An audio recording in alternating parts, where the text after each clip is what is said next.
حالتون خوب باشه. امروز بالاخره ویدیویی که قولش رو بهتون داده بودم و ضبط کردم، حروفایی که چند تا تلفظ داشتن. بریم که با هم یاد بگیریم کجا و چطوری تلفظشون کنیم.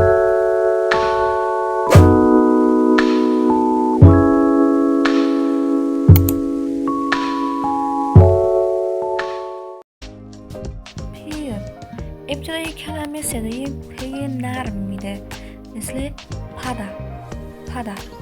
پدا یعنی دریا. در وسط کلمه صدای ب میده، مثل نبی یعنی پروانه. و در انتهای کلمه صدای ب بسته یا بدون انفجار. حالا بسته بدون انفجار یعنی چی؟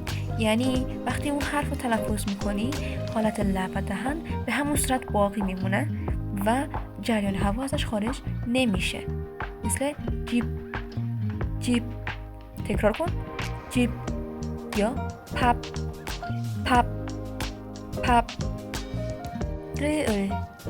ابتدا و وسط کلمه صدای ر داره و خیلی نرم تلفظ میشه. یعنی وقتی میخوای ر رو تلفظ کنی زبون خیلی سریع با کام برخورد میکنه و نرم تلفظ میشه، مثل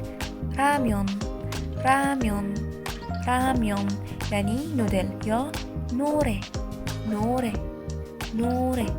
یعنی آواز. و وقتی در انتهای کلمه یا 2 تا حرف ر پشت سر هم قرار بگیرن صدای ل میده، مثل الده یعنی دانستن. یا علم یعنی اعلان. گیو در ابتدای کلمه صدای ک نرم میده و در وسط کلمه صدای گ میده، مثل کوگی یعنی گوشت، که در اول کلمه که گیاه وجود داره صدای ک میده ولی در وسط صدای گ میده. و در انتها صدای ک بسته یا بدون انفجار. یعنی چی؟ یعنی وقتی میگی مو وقتی تلفظش میکنی زبون به سقف کام میچسبه و جریان هوا آزاد نمیشه و به همون حالت باقی میمونه. مو یعنی گردن. شیود قبل از حروف صدادار صدای س میده ولی وقتی با ای یا ترکیباتش بیاد، مثلا یا یو صدای ش میده و وقتی توی پچیم بیاد صدای ت بسته یا بدون انفجار میاد. بریم تا مثالشو ببینیم. قبل از حروف صدادار مثل سرم یعنی انسان. وقتی با ای یا ترکیباتش میاد، شیگه ساعت. و وقت در آخر کلمه بیاد صدای ت بسته، اد یعنی لباس. در ابتدای کلمه صدای ت میده و خیلی نرم تلفظ میشه، مثل تاسات یعنی 5. و در وسط کلمه صدای د میده، مثل ماکده یعنی خوردن. و در انتها به صورت ت بسته یا بدون انفجار تلفظ میشه، مثل کد یعنی به زودی. در ابتدای کلمه صدای چه نرم میده، یعنی یه صدای بین ج و چه هست، نه ج نه چه خیلی نرم تلفظ میشه، مثل چاتانگا یعنی دوچرخه. در وسط کلمه صدای ج میده، مثل آجه یعنی دیروز. و در انتهای کلمه یعنی پچینگ صدای ت بسته یا بدون انفجار میده، مثل ایده یعنی فراموش کردن. خب میریم سراغ بخش دوم قانونهای تلفظیمون که شامل حروف تو دماغی کره‌ای میشه که هستن میون و دایره خوشگلمون، که وقتی با حروف ترکیب میشن یک کوچولو تغییر میکنن. خب قراره که حروف قبل از حروف تو دماغمون بیاد.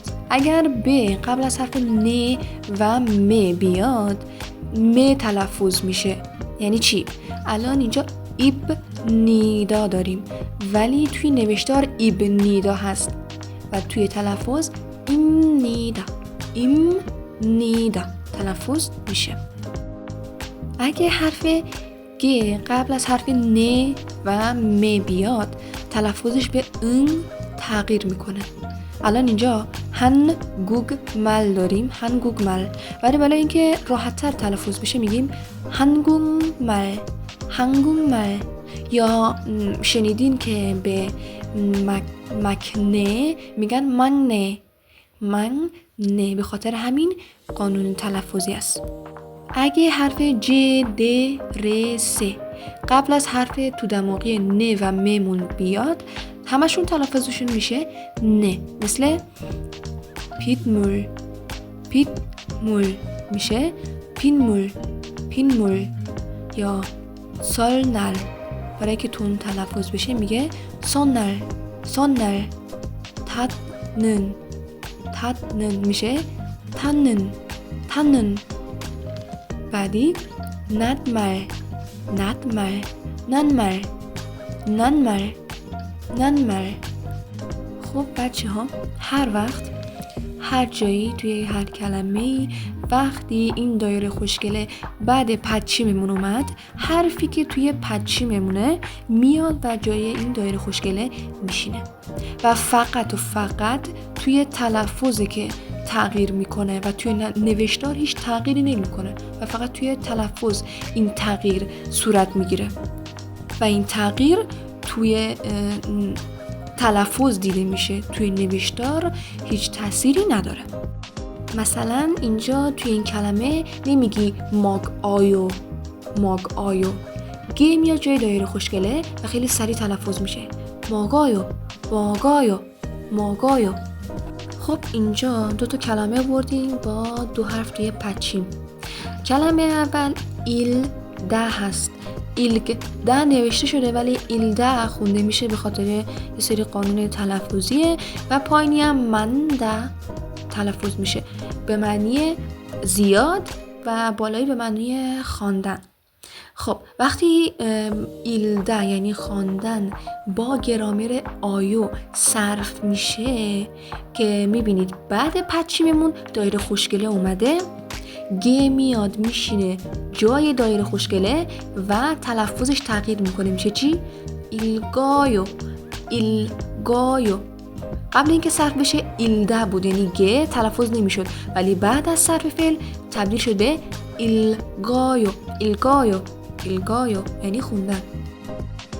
کلمه بعدی هم همینطور به معنی زیاد بودنه. وقتی با گرامر آیو صرف میشه دایره خوشگله بعد پدچیم قرار میگیره و ه میاد توی و جای دایره خوشگله میشینه، میشه منایو یعنی زیاده. خب بچه ها، ممنون از اینکه تا انتهای ویدیو ما رو همراهی کردین.